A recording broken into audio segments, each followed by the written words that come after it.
Sikuyajua kama ndivyo yalivyo, mpaka Roho aliponionyesha. Shetani navyojua kujigeuza kama malaika yule wa nuru. Mejigeuza mekuwa rangi nyingi, mejiingiza kwa siri kanisani. Watu wa Mungu wao bila kujua hata wameanza kumuabudu. Waraka wa Yohana ule wa kwanza sura ya 3 mstari wa 8, asitendaye dhambi ni wa Shetani, yeye alizitenda tokea mwanzo. Bwana Yesu asifiwe. Kwa majina anaitwa mtumishi Nikorausi. Kuna jambo ambalo natamani nishirikishe watu ambao wamekwisha kuokoka na waliokiri ya kwamba wana uhitaji wa kufika mbinguni. Yaani wapo katikati ya ulimwengu huu, waishi katika maisha ya utaua yenye kumpendeza Mungu, lakini baada ya kuondoka hapa ulimwenguni wawe na uhakika wa kufika mbinguni. Kuna baadhi ya mambo mengi ambayo yamekuwa yakizungumziwa kwa habari ya safari ya kuelekea mbinguni, lakini kuna baadhi ya vitu ambavyo huwa havizungumziwi katikati ya safari hii tulionayo, kwa sababu tunafahamu ya kwamba sisi ni wapitaji, sisi ni wasafiri katikati ya ulimwengu huu. Na katika usafiri au katika upitaji tulionao, kuna baadhi ya vitu ambavyo tunapaswa tuwe navyo na tuvizingatie ili tuweze kufikia mahali ambapo Mungu amepakusudia.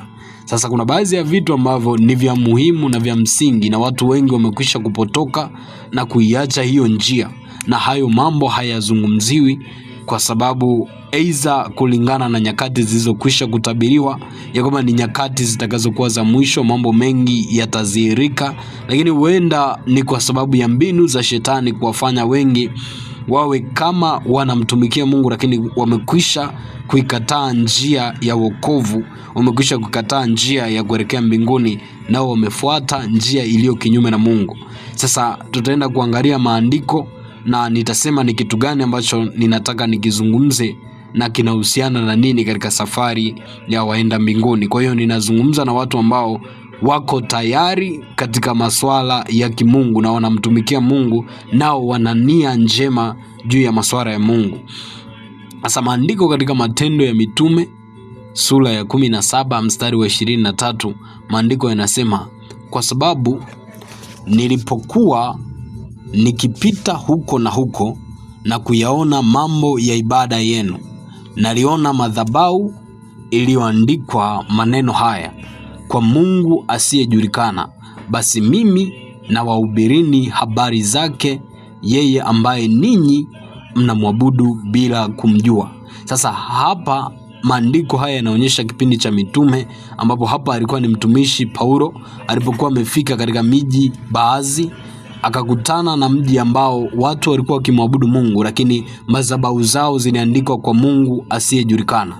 Sasa haya mambo yapo katikati ya nyakati hizi. Kuna watu wanaabudu, lakini katika mioyo yao wanaabudu Mungu wasiyemjua, wanaabudu Mungu asiyejulikana. Nikiwa na maana gani?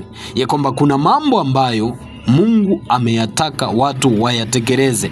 Wajapotaka kumwabudu Mungu, kuna baadhi ya vitu ambavyo ameviweka kama msingi wa watu hao kuviendea au kuvipitia ili wampendeze yeye, au ili wawe wanapita katika njia zake. Sasa watu wengi makanisani na watu wengi waliookoka, watu wengi wanaojiita ya kwamba tuna safari kwenda mbinguni, hao watu wamekuwa wakiabudu kwa Mungu asiyemjua, kwa sababu Mungu ambaye ndiye aliyetuita katikati ya wokovu hatufanyi vile vitu au hawafanyi vile vitu ambavyo sasa vinawapasa wao kuvifanya katika safari walionayo, bali wanaabudu miungu isiyojulikana, kwa sababu wanachanganya mambo.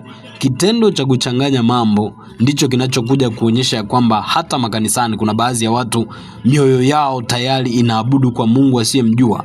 Mungu anataka wafanye jambo 1, 2, 3, lakini watu hawayafanyi. Kwa mfano, watu wamejaza husuda katika makanisa, watu wamejaza ugomvi, watu wana tamaa za mali, watu wana tamaa za uzinifu, watu wana tamaa, yani wana mavazi ya uharibifu. Watu hawataki kusikiliza yale ambayo Mungu anayasema na Mungu anayataka, bali wao wameshika njia zao wenyewe na wanayafuata mambo yao wenyewe. Kwa hiyo hayo mambo wanayoyafanya, wanasema tunamwabudu Mungu, lakini sio Mungu huyu ambaye ni Mungu ambaye anahitaji aabudiwe, bali wanaabudu kwa Mungu wasiyemjua. Watu wanatoa masadaka makanisani, lakini sadaka wanazozitoa wanamtazama mchungaji wao, yani kwamba kama mchungaji wao ndo mwenye wokovu wao, lakini wasijue ya kwamba Mungu ambaye anapaswa kuabudiwa anatakiwa yani aabudiwe vipi.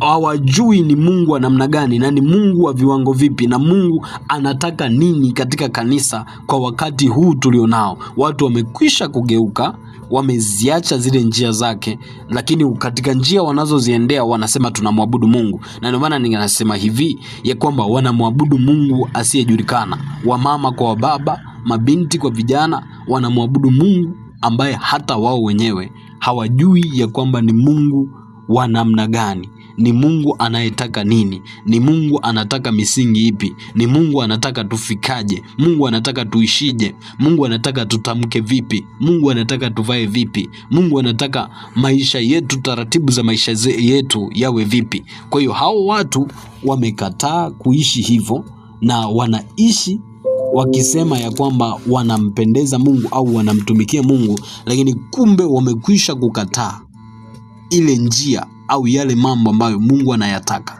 Ulimwengu wa sasa watu wengi wako nje ya kumtumikia Mungu ambaye ndiye anayepaswa kuabudiwa, bali wanamwabudu Mungu asiyejulikana. Wanatoa pesa, wanatoa sadaka, wanachangia michango, wanafanya kila namna, arafu bado hawapo katika msingi wa kimungu. Sasa unaweza kaniuliza kwamba mtumishi, unazungumza haya ukiwa na maana gani?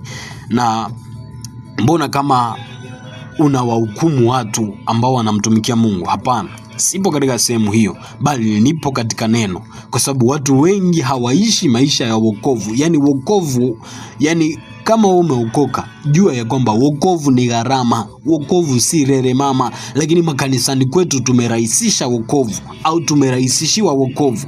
Kwa hiyo ule wokovu jinsi ulivyorahisishiwa, ndipo watu wanazidi kumtumikia Mungu asiyemjua, kwa sababu wamerahisisha mambo katika kanisa. Mambo yanavyoenda katika kanisa sivyo yanavyotakiwa kuwa, yamerahisishwa, yamelainishwa, yani yaendane na mioyo ya watu ambao mioyo yao ni migumu, mioyo yao si ya nyama, mioyo yao si ya kumtii Mungu. Kwa hiyo wachungaji na viongozi wameyalainisha mambo jinsi yanavyoenda, ili watu wawe wengi makanisani, ili watu waseme wanamtolea Mungu, ili watu waseme wana hofu ya Mungu. Lakini kumbe watu wana hofu ya mchungaji, wana hofu ya wazee wa kanisa, wana hofu ya washirika wenzao, lakini hawana hofu ya Mungu ya kweli. Kwa sababu mtu anayemtumikia Mungu anapaswa kuwa na hofu ya Mungu ya kweli, lakini wao hawana hofu hiyo, bali wana hofu ya watu waliowazunguka. Ndio maisha ambayo watu Kristo wa sasa wamejengewa, na ndio maana anasema wanamtumikia Mungu ambaye wao wenyewe hawamjui ni Mungu wa namna gani, bali wanaabudu. Wengine wanaabudu wachungaji wao, wengine wanaabudu viongozi wao, wengine wanaabudu miungu tu isiyojulikana, wengine wananena hadi kwa lugha, lakini hawapo katika protokol za kimungu, wanaabudu Mungu asiyejulikana. Mungu akubariki. Yaelewe maandiko haya, au elewa kitu hichi ninachokisema kitakufaa na kukusaidia ujapochukua hatua kumtafuta Mungu ambaye ndiye anapaswa kuabudiwa. Hata kama wewe ni muombaji mzuri, jua ya kwamba unapaswa kumjua Mungu ambaye unamwabudu ni Mungu wa namna gani. Mungu unayemuomba ni Mungu wa namna gani.